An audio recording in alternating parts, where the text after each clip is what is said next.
जब आप प्रकृति के भीरी रहेला ना तो एगो अलग प्रकार के अनुभूति मिलेला।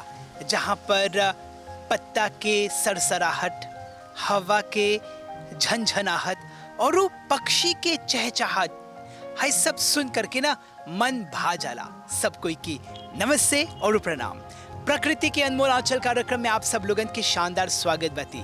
जी हाँ, बिल्कुल एग्जैक्टली ई बखत हमनी पेचिराफ्रे स्थित पिपिनिया एक्जोटिका में है सर। है यहाँ पर ही ऐसा सुंदर सुंदर पौधा बाते जे प्रकृति के एगो अलग सुंदर स्तर में हमनी आगल है सर। आज हमनी देखब जा है यहाँ पर ही कुछ कुछ प्रकार के पौधा बाते और वो पौधा से मनुष्य के जीवन में काहे महत्वपूर्ण बाते।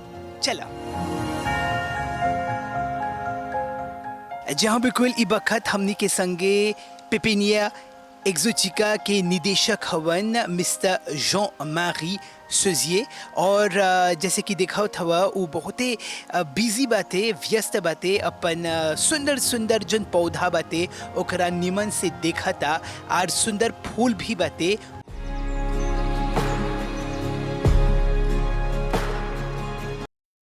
प्रकृति के अनमोल आंचल कार्यक्रम ई बखत देखा था वाजा अभ्युदय के बगल से। और ई बखत हमनी पिपिनिया एक्जोटिका के निदेशक हमनी के संगे बातें और हमनी के ई बतावा सबसे पहले मिस्टर सोजिए जॉन मारी कि आप काहे बायो पर जस्ती बल देवत हवा, ओकर पाछे ओकर ऑब्जेक्टिव कौन सी बातें?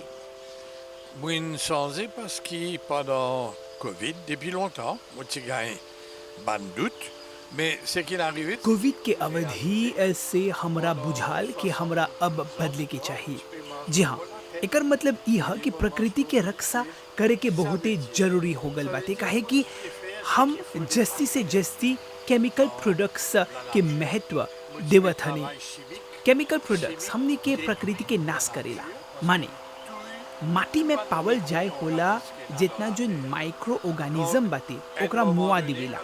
तब ये हमरा बुझाल कि अब नहीं, एगो निमन तरीका से प्रकृति के सवारे के चाहिला। तनिकोन डिफिसिल रहल काहे कि चहु और केमिकल प्रोडक्ट्स के इस्तेमाल होवेला। एगो ऐसन बखत रहल जहाँ पर ही मनुष्य से जुड़ल गतिविधि जेकरा ह्यूमन एक्टिविटीज बोलीला सा, ओकर वजह से प्रकृति के नुकसान जस्ती हुआ थरल। बकेर ई बतवा के निमन से अपन कपार में ढसा दिया जा कि प्रकृति के पास जस्ती शक्ति रहेला। आज त ढेर देश वायु की ओर झुकत हवन सा। सबसे जस्ती वायु के इस्तेमाल करे होला देश त भारत हवन। कहे कि 12 गो प्रदेश में 100% बायो प्रोडक्ट्स के इस्तेमाल करत हवन जा।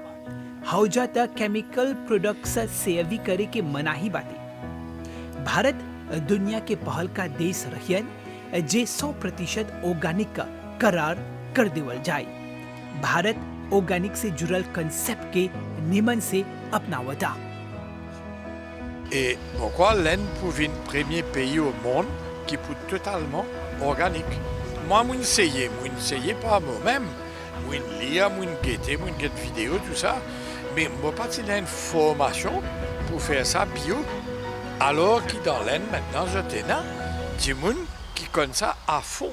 What message now would you like to give everyone who is currently watching this show? Capable de faire bio, capable de produire beaucoup, seulement besoin sans manière pour faire. Hein? Sans manière. हमनी bio products सकब जा पैदा करी, बकेर ओकर तरीका हमनी के बदले के चाहिए। अंग्रेजी में बोलल जाला ना एगो शिफ्ट पैराडाइम। एक क्रॉप करे के बजाय जैसे कि लेक्टस या गोभी, हमनी के एगो मिश्रण यानी कि मिलांज करे के चाहिला। काहे कि हर मिश्रण से एक दूसर के रक्षा करी।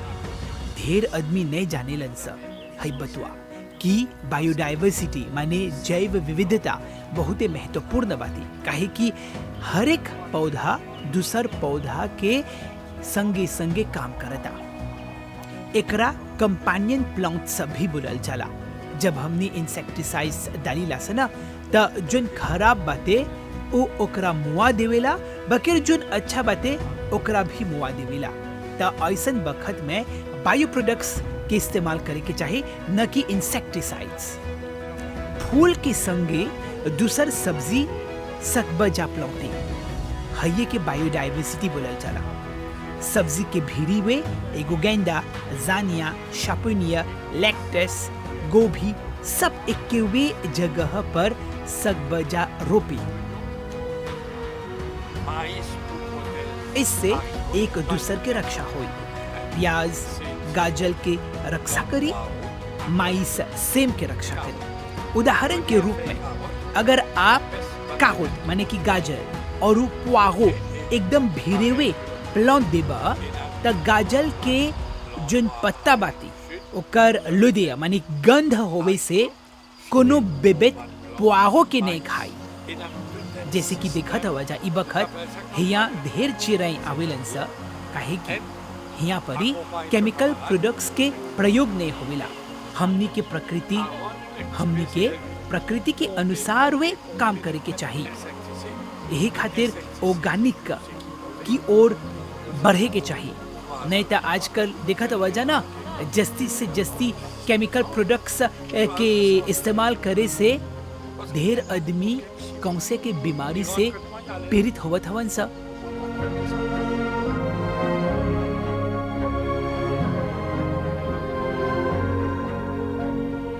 प्रकृति के अनमोल आंचल कार्यक्रम हिया परी ई बखत दिखत हवा जा। हमनी के संगे एगो ऐसन दीदी बाते जहाँ परी उ अलग अलग प्रकार के जो न पौधा बाते ओकरा कल्टीवेट करे के काम करता। सबसे पहले आप अपन नाम बतावता। नमस्ते। नमस्ते, मेरा नाम सारिका बुडू। दीदी सारिका, हमनी के बतावा कि ई बखत हमनी कहाँ आई सा? ई बखत हमनी एगो लासे में है सर, जहाँ सब प्लांट लॉम्ब्रास के रखल जाला। प्लांट लॉम्ब्रास कौन ची है? प्लांट लॉम्ब्रास जो घाम ने खुशी रहेला ढेर सकबा देमी देमी में डाले, आधा जून घाम और आधा जून लॉम्ब्रास लग जो घाम फुल घाम ने खुशी रहेला प्लांट जे ढेर घाम में डलबा त जड़े लगी प्लांट। मान ल जा कि हम हौजा लेके एगो प्लांट लेके अपन घरे लेके जात हैं, तो हौजा पर अगर हम ओकरा लॉम्ब्रास में नहीं देनी, छाँव में नहीं देनी, तो एकदम प्रभावित हो जाए। जी प्रभावित हो जाए, बस कि प्लांट नहीं खुशी न सा घाम में डलबा त जड़ जाए प्लांट, अपन जड़ जाए ओकर फूल वे नहीं दे, सब जड़े लगे ओकर पत्ता सब अभी में नित हो जाए प्लांट। हमने की बतावा दीदी सारिका कि ऐसन प्रकार के जो पौधा बाते ओकरा कल्टीवेट करे के ओकर कौन कौन प्रोसीजर बाते? देखा ढेर प्लांट बा में, जैसे एगो प्लांट के नाम बोला था जा कोलोइस है प्लांट फसिल से आवेला में, जैसे बोली लॉम्ब्रास के प्लांट ने सब घाम में डाले में प्लांट 2 महीना में पागे हो जाला।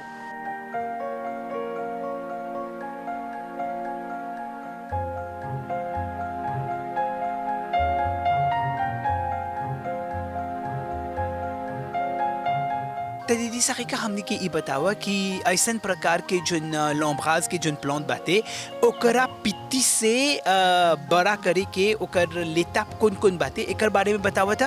हाँ, ओकर प्रीमियर लेता भा बुचिया करीला सा।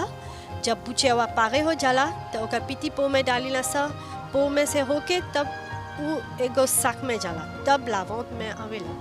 हयो का प्रोसीजर हाली bien facile बा करे के, mais चाइना तनी सुन patience प्लांट आवेला ओकर différents माटी बा डाले के। différents माटी कौन प्रकार के? जैसे ओकर बुचिया के एगो दूसर माटी, एक पो में डाले के दूसर माटी, ओकर साक में आवेला त दूसर माटी रहेला। काहे अलग अलग प्रकार के माटी डाले के चाही?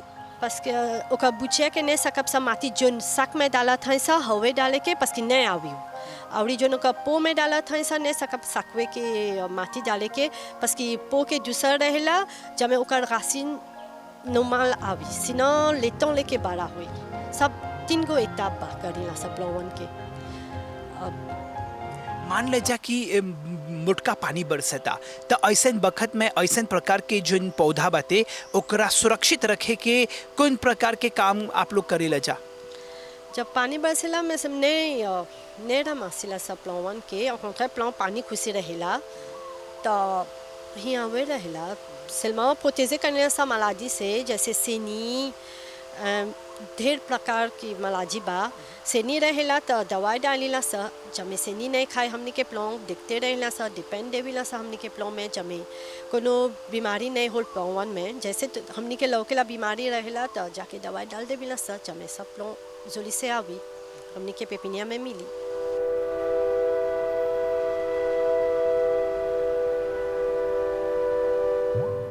जी हाँ बिल्कुल यहाँ परी जोन वातावरण बातें अपन आप में बहुत ही जोली बातें खूबसूरत बातें काहे कि एक बहुत ही हल्का सा जोन हवा बातें बहुत आ एकर संगे संगे यहाँ परी जोन शुद्ध प्राणवायु जकरा ऑक्सीजन बोलीला सा हैजा लेवे के एकदम बढ़िया बातें। ई वक्त हमने के संगे एगो दूसर दीदी बातें। सबसे पहले नमस्ते दीदी, अपन नाम बतावा था। देवीना बुदू। दीदी देवीना हमनी के बतावा हिया परी कौन प्रकार के पौधा ओक्यूपे करेला? सब लालियान बा, मानसोवा, आलामोदा, क्लेमाचिस, सब कल्टी के लालियान बा जोन खुद बा पॉके में वो सब बा। हाँ, तो ऐसन प्रकार के जोन लालियान के जोन पौधा बाते ओकरा कैसे आप ओक्यूपे करेला, कैसे मतलब शुरुआत कैसे होएला, कौन कौन प्रकार के मिट्टी के इस्तेमाल करल जाला? पहला बा ओकर चना बुचिया करे के गासिन हो जाए तब ओके निकाल के ओकर पो में डाल के तब ओकर मेलो सब चना अथी बा पो में चल जाए तब गासिन हो जाएगा एक महीना अथी में तब चना ओके निकाल के सक में डाल के। जी हाँ बिल्कुल, हाईजा ये बात की पुष्टि हुआ था कि यहाँ परी एक्सोटिका पेपिनिया में ऐसन ऐसन प्रकार के पौधा बाते जहाँ पर वो लोग बियो पर जस्ती से जस्ती मतलब बल देवल जाला काहे कि यहाँ परी प्रोड्यूशिमिक जकरा हमने बोलीला से ना रासायनिक पदार्थ ओकर प्रयोग नहीं करल जाला। नमस्ते दीदिया, अपन नाम बोला था? दीदी दुर्पति मौगा, हमनी के बतावा यहाँ परी आरोमेटिक से जोन जुड़ल जोन प्लांट बाते जोन पौधा बाते कौन कौन प्रकार के बाते जोली जोली बाते बतावा था? घमारे बा,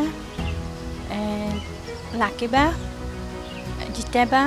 दीदी मौगा हमनी के बतावा कि कौन प्रकार के माटी के इस्तेमाल करल जाला ऐसन आरोमेटिक पौधा खातिर? हई माटी में डालीला सा तो प्लांट में डालीला सा बुचिया करीला सा और जब ओकर अथी निकल जाला ओकर जे साग में सब डालीला सा। जहाँ बिल्कुल प्रकृति के अनमोल आंचल कार्यक्रम यहाँ पर देखा था वजह इस वक्त हमने पेचिराफे में है सा बोली लसना की देश हमने के देश के उत्तर प्रांत में बड़िए घमा लगेला मगर आज यहाँ पर बदरी बदरी बातें और तनी मनी पानी भी बरसता और हमने के संगे एगो ऐसे दीदी बातें जे ऑक्सीजन के जो प्लांट बातें हैजा ओकरा कल्टीवेट करेला। तो दीदी हमने के बतावा यहाँ पर कौन कौन प्रकार के प्लांट बातें और ऐसे प्लांट के ओकर बुचिया करे के ओकर अलग अलग माटी करे के कोई कैसे बात थी तनी सन बतावा था? यहाँ पे हम डिजाइन करेला और थी लगे टाइम फोकस सब होला यहाँ पे पहला का बुचिया करेला सा और का प्लांट और बियावो से मैं करेला सा जब से मैं हो जाला का बियावा निकल जाला तो वो में डालेला सा तब पारे हो जाला आसन से पार हो जाला तब करेला ओके साक में डाल तब आर प्लांबा डिजाइन अभी ढेर पिती बा या आगे मैंने ढेर वही थी बस। तो दीदी हमने के बतावा कि ऐसे प्रकार के जो प्लांट बातें कहाँ कहाँ पर इस कब्जा इस्तेमाल करी? जैसे लाप्लास बो और ढेर कोई अथी घर माजे द्वारे के आगे तनी जोली करे के कोनो अवथी में बागा माजे घर के आंगन में तनी जस्ती लामे बो जस्ती लापा माजे जहाँ पब्लिक लोग रहेला खुश रहेला सब माजे लाखों तनी अवथी डाले के जोली करे के। कुल इबकत प्रकृति के अनमोल आंचल कार्यक्रम यहाँ पर देखा था वजह हमारे हाथ में एगो छत्ता बातें का है कि यहाँ पर ही पेचे गाफे में पानी बरसता और हमार जो छत्ता बातें वो चौरंगा बातें हमनी के देश के सुंदर चौरंगा जे अलग अलग रंग के ढालेला और एगो ऐसा रंग बातें जकरा प्रकृति के दर्शावेला जे हमनी बोलीला सा हरा और यहाँ पर ही हरा भरा जन वातावरण बाते अपन आप में बहुत ही सुंदर बाते काहे कि यहाँ पर ही एक्सोटिका पेपिनिया में अलग अलग प्रकार के पौधा बाते। ता सबसे पहले आप अपन नाम बतावा था और नमस्ते। नमस्ते, हमारा नाम बबीता बबीता औदान। ता चाची बाबिता हमने के बतावा कि यहाँ पर ही देखत है जन बुइसों फ्लेरी बाते ओकरा ओकिपे कैसे करेला बतावा था। पहला तो हम बुच्चिया करब सा, बुच्चिया हो जला तलो के तोंस प्लांटे पो में करीला सा, और मैम तो देखिला सा बेबेत बाकी नहीं बा, तब जैसे थोड़ा एक 2 महीना होला साक में डालीला सा, तब साक में डालीला सा तो आनीला सा यहाँ पर ही लाभवन। अगर ऐसा प्रकार के जो पौधा बाते अगर ढेर मुटका पानी बरसता तो कौन सी करेला? तब परेला हम के भीतरे रखे के और दे वो नहीं रखब सा बस की गल जाए पानी में। जब बिल्कुल हजा ये बात की पुष्टि हुआ था कि अगर मुटका पानी बरसेला तो ऐसा न बेरा में हमने के जो चाची जो दीदी बाते वो लोग जितना जो प्लांट बाते ओकरा निकाल करके वो लोग भीतरे डालेलन सा जे मैं वो पौधा सुरक्षित रूप से रही काहे कि ऐसा ऐसा प्रकार के जो प्लांट बाते वो बहुत ही नाजुक रहीला। जब बिल्कुल जब हमने प्रकृति के बारे में बतियाला सा तो उमें बारिश भी बाते माने कि पानी भी ई बखत बरसता और तनिक न बदरी बदरी भी महसूस करल जाता। और यहाँ पर ही हमने के संगे एगो दूसर दीदी बाते। सबसे पहले नमस्ते दीदी, अपन नाम बतावा था। नमस्ते, रजनी मंगो। रजनी दीदी हमने के बतावा कि आप एग्जैक्टली कौन प्रकार के पौधा के ओक्यूपे करेला और इमें कौन कौन काम करेला इमें?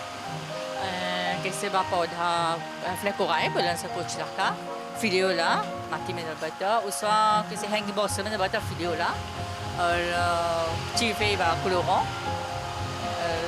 facile avec la saplan butia karba pareil butia racine de jai pomel bo konsol milanza sako में नलबता कौन-सा मिला ऐसा प्लान मुझे हाल ही नहीं पता। अच्छा, अब हमने के बतावा कि जब ओकरा बेबित लगेला शेनी आ जाला तो कैसे ओकरा मतलब ओक्यूपे करेला सब? ओका दवाई बाते कैसे मिनी बग्स बा और अति लोग डालेलन सा यहाँ पर ही सुगर पा डालेलन सा और सिनो हम ये पैसों लेके दवाई देलन सा यहाँ पर ही कैसे मुझे वातावरण में काम करे के सब अच्छा लगेगा काम करे के का घामा का पानी के काम सब निमन से। जी हाँ बिल्कुल, यहाँ पर ही बात की पुष्टि हुआ था कि जब आप प्रकृति की भीरी में रहेला तो एगो सकारात्मक ऊर्जा के संचार होवेला। एकर संगे संगे आपके जो जीव बाते वो आर जैसी बढ़िया हो जाला काहे कि आप फजीर के जो ऑक्सीजन लेवत हवा वो अपन आप में बहुत ही शुद्ध रहेला। दीदी सोहा हमने के बतावा कि जो प्लांट पॉफी में बाते जिसमें सुगंध आवेला कौन कौन प्रकार के बाते यहाँ पर और कैसे आप ओकरा ओक्यूपे करेला?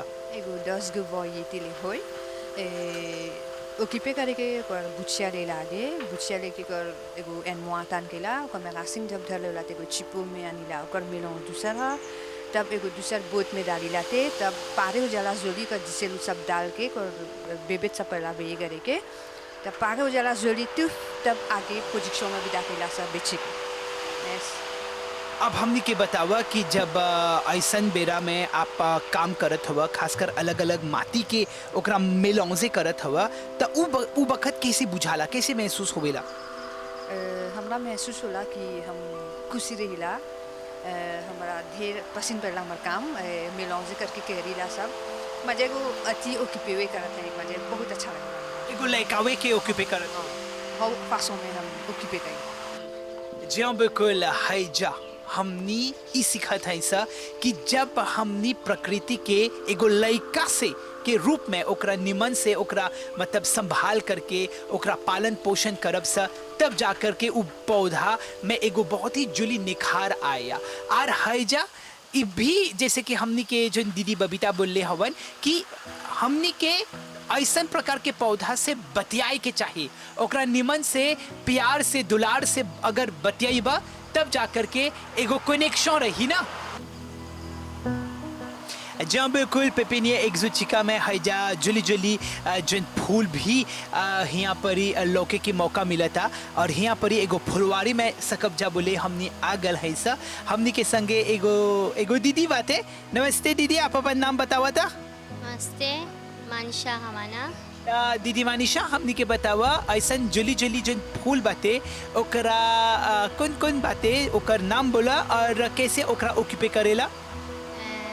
डायमचीज बा, पेचिनिया बा, गाजानिया बा, सेलोजिया बा, विनका बा। ऑक्यूपे चाहे करे के जब हम बिया डालीला, जब बिया डालीला 1 महीना में पागे हो जा, चाहे निहारी से निकाल के पो में डाले के, जब पो में डाल देवे तब चाहे एक सेमेन 2 सेमेन में चाहे साग में डाल देगी। मैं ऑक्यूपे करे के चाहे ढेर पानी में नहीं डाले के बस एगो हारी से गल जाए। पेपिनिया एक्सोटिका में अलग अलग प्रकार के सुंदर पौधा बाते और हमने के जीव के बढ़ियाई करे खातिर भी ऐसन ऐसन पौधा बाते जे अपन आप में बहुते उपयुक्त बाते और प्रयोग में सक बजा करे। ता आज बहुत कुछ सीखे के मौका मिलल बाते। बहुत बहुत धन्यवाद मिस्टर सुजिए जॉन-मारी, बहुत बहुत कुछ सीखे के मौका मिलल बाते।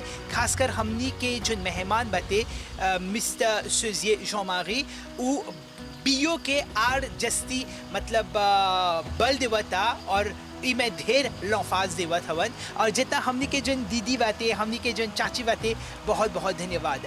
ता एकरवे संगे हमनी के प्रकृति के अनमोल आंचल कार्यक्रम यहाँ पर समाप्त हुआ था और फिनो से भेटाब सा तबले अभ्युदय के बगल से सब कोई के नमस्ते और प्रणाम।